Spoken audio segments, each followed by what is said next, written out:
Okay, starting the top 10 is this image from Marsden Beach, which is a new discovery to me this year. I've spent quite a lot of time there, but this is probably my favourite. I just love the way the water cascades over this leading rock, with it pointing towards the peninsula. Yeah, so if you get a chance to go to Marsden, definitely go and give it a visit. Number 9 is this image from the top of Ben Lomond, facing north. I did a wild camp there, and this was a lovely. I just love the toffee layers as the sun was setting in the mountains and the layers it creates. Just a lovely, warm, gooey image that I love from the moment I took it.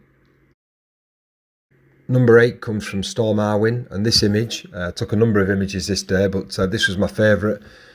The way this wave created almost like a face of I think I called the image Hellcat, I think, when I published it. I just love the way the wave looks like it's about to eat the lighthouse and devour it. Number 7 is an image from Elterwater in the Lake District. I love this image because I got to spend the morning with my daughter. She'd always wanted to get up above the mist and look down on it, and I was fortunate enough that when she came, we managed to share this moment. I just love the balance of the tree in the prominent near side foreground, with the tree in the top right, sort of balances the image quite nicely, and the layers of mist and the contrast. Yeah, it was a special moment. Number 6 is this image from Suter Lighthouse, again at Marsden. A lovely stormy atmosphere, captured in infrared. This, just love the way that the clouds came out when I processed it in black and white. The drama of it really summed up a day, and I like the image from the moment I got it. Really, the light patch above the lighthouse just nicely sort of frames the lighthouse in the scene. Just worked out really nice. Number 5 is this image from the Lake District down at Glencoyne. I called it the dragon's breath.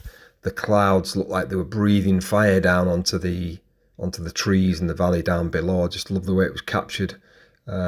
Just the storms it was coming through. It's just beautiful light for a fleeting moment, and I love the idea of just capturing these fleeting moments of time.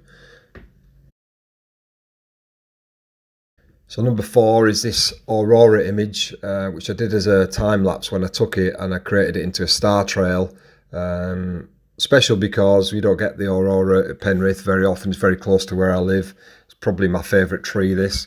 Photographed quite eloquently over the years by Mark Littlejohn, and I've taken the tree on since he's left, and taken loads of images of it. This is probably one of my favourite ones. Into the top 3 now, and this image from the side of Gowbarrow looking down Ullswater. Special again for a number of reasons, but one, the conditions were absolutely fantastic. I actually took this image on my birthday, and it was really nice because I had my whole family there with me as well, and I was whooping and hollering, saying, this is fantastic, and it was just great to share that moment with my family, and they saw the conditions, and and I was shooting away, and I got a number of images I was really happy with. I think this was probably the pick of them, but probably made more the special that I was able to share it with them.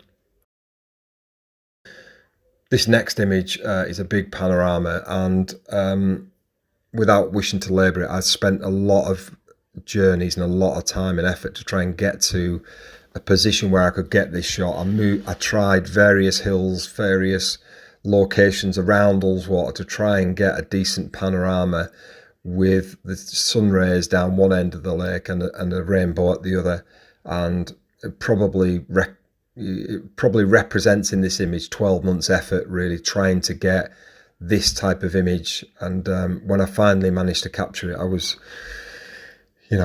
very emotional about how I captured this, and when I actually processed it and it came out, and I was really, really happy with it, with the amount of effort. It was more what it meant to me in terms of how much effort I'd put in to get it than the actual image itself. A lot of people may look at it and think, yeah, it's okay, but to me personally, it meant a lot.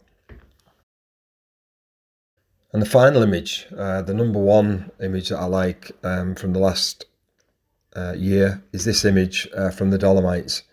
And one, it's a very striking image, which is why I like it. I love the contrast between the blue sky and the light trail of the vehicles. But it was also the planning and effort, similar to the last image, that went into this that is one of the main reasons that I like it. And I got to share it with Paula as well, which was me being a bit gooey. It was lovely that Paula was there with me as well. It was the first holiday that we'd had abroad, and it was the only holiday that we got abroad last year. So this image really encapsulated a number of things. We had a long walk back in the dark after we took this. I was really, really happy with how it came out, and it sort of really, because it had been the only trip we'd had away, it meant so much, and I think that's probably my favourite image of the year. Kind of finish by just thanking everyone for your support over the last 12 months. Your likes, comments are always appreciated. Wish you all the best for 2022 and stay safe.